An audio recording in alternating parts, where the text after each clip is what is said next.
Miarabanao, izay manaraka ty fandalina zany malaza ity, dokolasy sy dokoavy. Resaka kely ny lafin'ny fampandehanana asa izay hiazaka zany fitondram-panjakana indray tsika amin'izao fotoana izao satria moa akaiky ny fifidianana ary efa atombotra ny fotoana izay tokony hametrahan'ny Andriamatoa Andry Rajoelina fametraha-pialana raha toa ka anisan'ireo kandida hiazakazaka amin'ny fifidianana filoham-pirenena izy amin'ity taona 2024 ity dia tokony hametra-pialana ho isika amin'ny volana septambra ho avy izao raha amoahany eo anivon'ny gouvernemanta fanekena ny daty ny fahasivy volana novambra 2024 hanatanterahana ny fifidianana filoham-pirenena eritreretina ho fihodinana voalohany. Zatra tiantsika resahana ao anatin'izao fandarina izao dia ny hametrahana amin'ny akabiany ny fandarana asa mpanjakana eny anivon'ny distrika samihafa rehetra eny. Fandarina asa lehibe izay tsy vita tao anatina taona maro kanefa tiany fanjakana hiazakazahana amin'izao fotoana izao. Iray amin'ireny ohatra izay tena tsy afaka ambavany rehetra ny amin'ny hoe tsy hanao politika intsony Andriamatoa Andry Rajoelina raha toa ka tsy vita ny lalam-pirenena fahatelo ambin'ny folo. Ny lalam-pirenena fahatelo ambin'ny folo dia fantatry ny rehetra tsara ny amin'ny hoe iny iosy mahazo fort dauphin iny izany lalam-pirenena izany. Ary tsaroany rehetra tsara fa efa nisy fanamboarana sy efa nisy tara tany aloha tany ho an'ny teo anelanelan'ny fort dauphin sy ambovombe. Amin'ny lalina izay atao amin'ny fitondram-panjakana amin'izao fotoana izao raha ny adevitra izay tiana hovoizina satria voafaritry ny teny nataony ny filohan'ny repoblika ary nanome feim-potoana mihitsy azy amin'ny filohan'ny repoblika fa atomboka mialohan'ny faran'ny taona dia nresahana ny 1 amby 2024 nresahana ny 2 amby 2024 fa tatoato vao tena nisy izany fanamboaran-dalana izany. Fanamboaran-dalana tanterahana eo alelanelany ny Faradofay sy Ambovombe no tanterahana amin'izao fotoana izao. Kely finoana arak'izany ny eritreretana ny amin'ny hoe ho vita ray manontolo izany iosy Faradofay na Faradofay iosy izany raha toa ka tena miresaka lalam-pirenena. Endry zavatra fotsiny ihany izany no naseho ny amin'ny hoe io fa manantanteraka ny vinona ny filohan'ny repoblika ary manantanteraka ny teniny. Resaka fotsiny bobaka io tiana aseho io mba entina ilazana fa efa manantanteraka ny asany fa tsy mifanaraka nefa amin'izay mety fanambina apetraky ny filohan'ny repoblika tamin'izy niresaka tany Faradofay momba ity lalam-pirenena fahatelo ambin'ny folo ity. Resahantsika ihany koa ny resaka tanamasoandro satria ity tanamasoandro ity dia narentirenty tamin'ny alalan'ny mankety mihitsy fa tena anisan'ny fandarina asa lehibe izay ataon'Andriamatoa Andry Rajoelina. Izany tanamasoandro izany dia neverina fa hananana tanàna vaovao ary ireo biraoan'ireo ministera samihafa dia afindra eny amin'ity tetikasa tanamasoandro ity miampy ireo karazana haingo, karazana endrika tanàna izay hampiseho ny maha hoe tanàna moderna nefa tahaka misy any ivelany ihany. Rehefa resy tosika moa satria saika nanototra tanimbary didididina ny 1000 hektara teny Ambohitrimanjaka ny fitondram-panjakana dia nikisaka anakeny Tsimabehomby. Rehefa tonga teny Tsimabehomby Meritsatosika dia nisy ihany ny fanakanana natao mponina ary mbola mandeha izany amin'izao fotoana izao ka karazana trano vitsivitsy no vita eny Tsimabehomby amin'izao fotoana izao. Tamin'ny fotoan'andro aza moa izay ny resahana momba ity tetikasa tanamasoandro ity dia ny heverina fa eny no andraisana ny lalaon'ny nosy 3 izay Madagasikara mandray azy tokony amin'ity taona ity. Kanefa tsy manana foto-drafitr'asa ary tsy nahavita an'izany ny ainy amin'ny tetikasa tanamasoandro.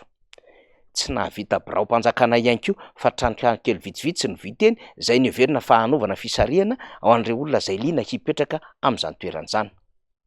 Betsaka ny nanolotra sosikevitra ho an'ny fitondram-panjakana tamin'ity resaka fitohanan'ny fiarakodia ity fa ny olana na ny sakana amin'izany resaka fitohanana izany dia ny faharatsy ny lalana eto Antananarivo renivohitra.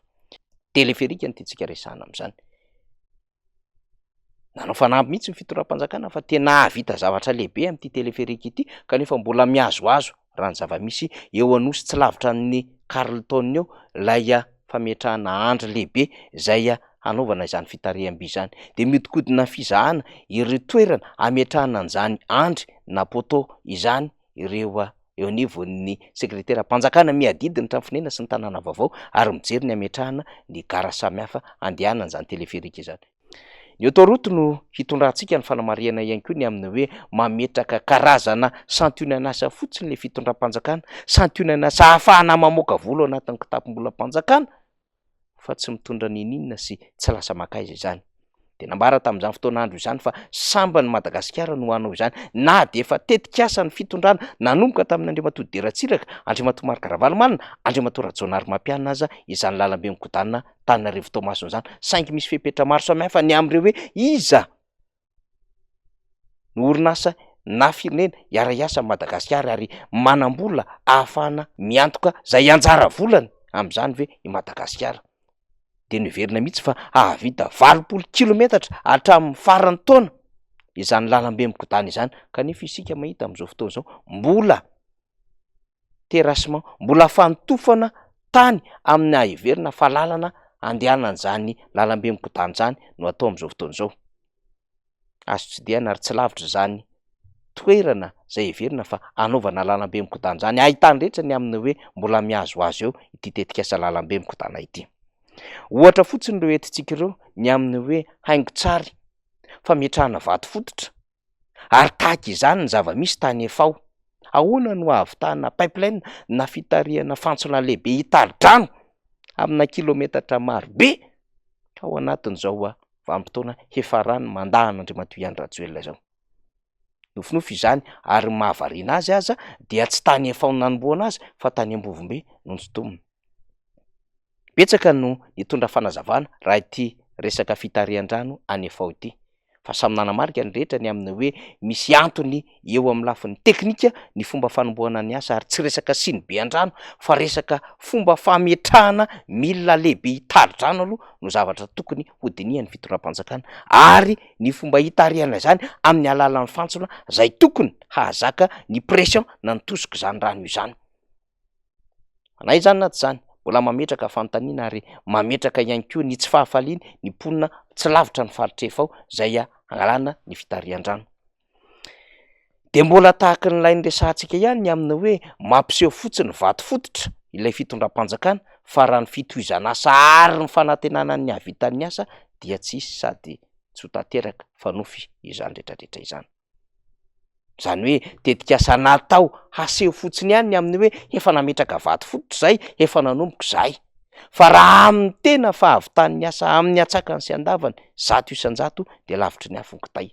Kanefa reny rehefa avy eo nihazakazahany fitondram-panjakana ho entina ao anatin'ny fotoana ny fampielezan-kevitra aseho amin'ny vahoaka fa miasa ary tena miasa fitondram-panjakana.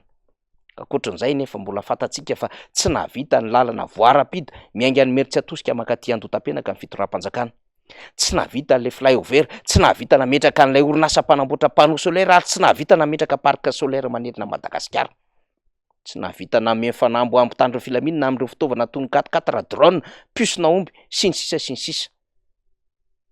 Tsy nahavita ihany koa raha toka hitsitsitsika ny resaka am'ireo fampanantenana tahaka ny amboarina usine mpanao etanol sy ireo orinasa zay hamerina indray ireo tanora tsy anasa ho an'ny eto Madagasikara izany amin'ny alalan'ny industrialisation, na ihany koa hijery ireo mety orinasa madinika ka toanana am'izany ireo tanora ny faritra ka ny fototra amin'ny alalan'ny fampianarana teknika na ny CFP no nampanantenana tany amin'ireny faritra nandehanany ireny.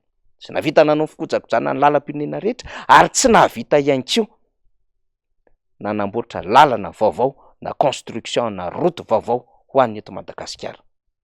Fikojakojana aza moa tsy vita, maika fahanorina lalana vaovao, ary tsy nahavita ihany koa nanatsara andreo lalam-pirenena na lalana any amin'ny faritany zay heverina fa lalana mampiaina ny tontolo ara-toe-karena an'ireo olona any amin'ny faritra. Mbola devoara sy asa lehibe no entin'izao fitondram-panjakana izao hanazava izany mandritra ny fotoana ny fampielezan-kevitra. Asa lainga tahaka ny inona indray no entin'ny fitondram-panjakana manoloana izany, asa fampanantenana inona indray no mbola entin'ny fitondram-panjakana mandritra ny fotoana ny fampielezan-kevitra, raha toa ka ireo fampanantenana tamin'ny 8 ambin'ny 7 ambin'ny 10 sy nandritra ny fotoana ny tantarana amin'ny firenena ary tsy vita, de mbola inona indray no fampanantenana heverina fa ho vita. Tsara mivoaka mandinika izany rehefa tonga ho isika ny vanim-potoana isin'izay fifidianana kanovana ny latsabato izany. Zany zava-misy izany malaza, makasitraka tompoko lahy, makatelina tompoko vavy.